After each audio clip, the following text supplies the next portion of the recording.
Well, good morning, everyone. Welcome to today's Mill Creek Crossing Connection, brought to you by Dan Dolan and Dan Dolan Homes. Joining me in studio, we do have Dwight Wheelan. And good morning, Dwight. Morning, Paul. Good to see you again here today. As we were talking a little bit off air about there's a new home being constructed out there, but you said they might have been doing some plumbing work here recently? Yeah, this morning they're laying the sewer line in the basement before they pour the basement floor, get all the plumbing under the concrete done. So I suppose that in the very near future they'll be pouring the basement floor. We do have the foundation there, and the forms are all off of it, but it has been slow going now, I guess, because of the heat. I don't know any other reason, but hopefully we get to hearing some hammers banging here in the very near future and watch a house go up. Now, one of the things I wanted to ask you about, because I know when the whole process started years ago, it was an unfinished basement, but then people were like, well, I want a finished basement. So what is Dan doing with the basement initially right now? The basement will be unfinished unless the buyer specifies that he wants it finished. Okay. But there are several options in the basement too. Of course, there's a bathroom down there. He can finish half of the basement, and that would give an extra bedroom and a family room, along with what I call the office space that I have, or the additional bedroom could be in that space and give a much greater family room space. So the basement can be finished in stages also. Part of it now and part of it later on, or as the family grows or as the need grows. But typically he will leave the basement unfinished for the people to tell him how they want it finished. Oh, okay. Yeah, so that's interesting. So, and of course, to get to the basement, there are stairs, and we talk about how the homes are built where you don't have to deal with stairs. But obviously, if you're a family with young kids and you'd like to have some sort of living space down in the basement, you can do that then. Yeah, the finish of the upstairs would be carpeting on the stairs down, and in the landing down below there'll be carpeting. It looks like it's finished. Mm-hmm. Of course, now the ceiling is all in place by code, and so it's really just a matter of some taping and maybe an additional wall or two, and finishing the bathroom to add some space in the basement. Now, of the folks out there in the existing homes, how many have had the basement, at least part of it, finished? Well, I imagine it's only about 25%. Okay.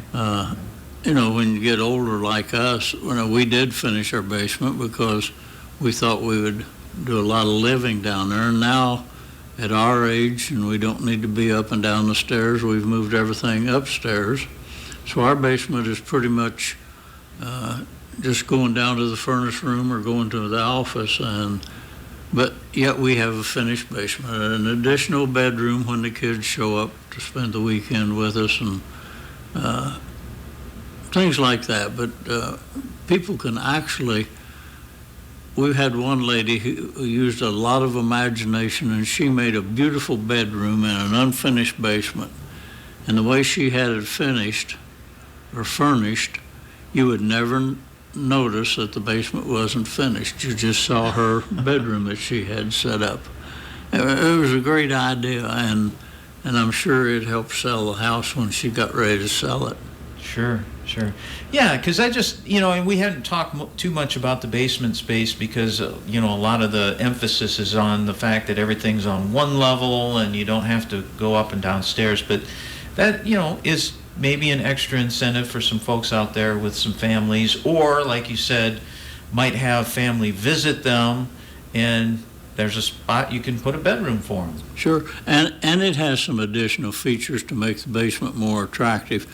Dan has widened the stairway considerably. It's wide enough now that you can have a normal stairway, and if you wanted to have one of the chair lifts installed, you would still have a normal stairway down to the basement.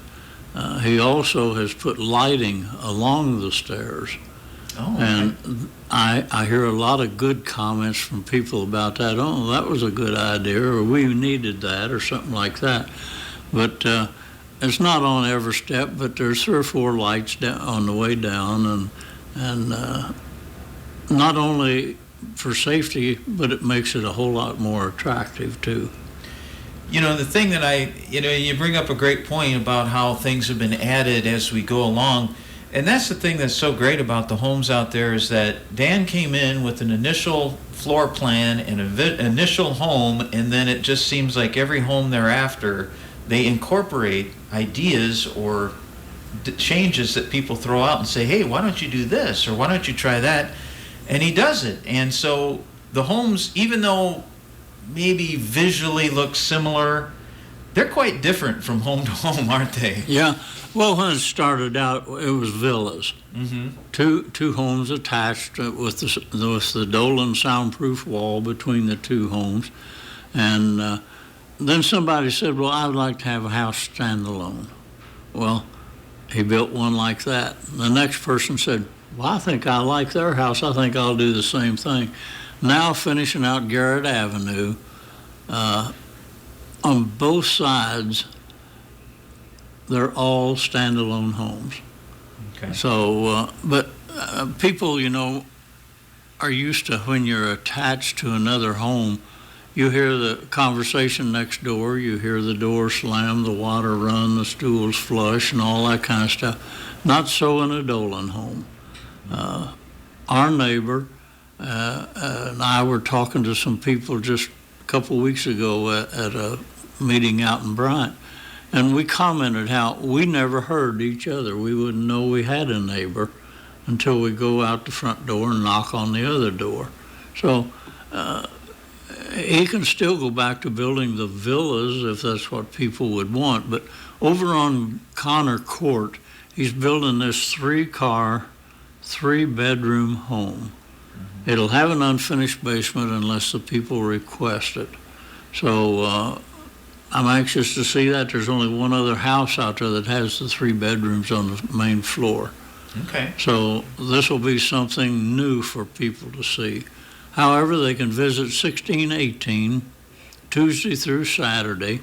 Mary Bartles is the hostess there, and she's there from 11 to 1 each Tuesday through Saturday, and she'd be glad to walk you through and let you take your time. There won't be any hard selling. The only thing we do is we ask for a name and address so we can send a thank you note. And people like that idea of not a hard salesperson out there. Yeah, that probably is the number one complaint that you ever hear from people, is like, oh, they just twist your arm and they want you to commit, and it's just very high pressure. And people around here don't respond to that too well, do they? No, well, they sure don't. Like that. But that's one of the first things they tell you too. Mm-hmm. I had a guy tell me the other day he couldn't bring his wife out because she was afraid somebody would treat him that way when they got there. Mm-hmm. He spent an hour with me, and we never did get around to selling it. He has a house to sell, and when he gets in the notion of selling his house and buying one out there, he'll show up again and we'll sell it one. Now, we're quickly running out of time, but we're approaching the end of July, and I know August is coming up. So is the next Saturday going to be the 12th? 12th would be the show and treat. Show and treat. Mary always has some kind of finger food there, and of course the coffee pot's always on. So drop by and enjoy one of the finger sandwiches or whatever Mary has, and we'd be happy to visit with you. Now, do some of the residents that live out there come to the show and treats? Very seldom, but every once in a while someone will show up, and sit there, and that's good, because when new people walk through, they spend a lot of time talking to someone that's already living there. Right. And they look at Mary and myself as we have an ulterior motive, but if a resident shows up and sits around the dining table, they don't have anything to gain from it except a new neighbor. Exactly. And that was my point, was that, you talk about not a hard pressure, a hard sell.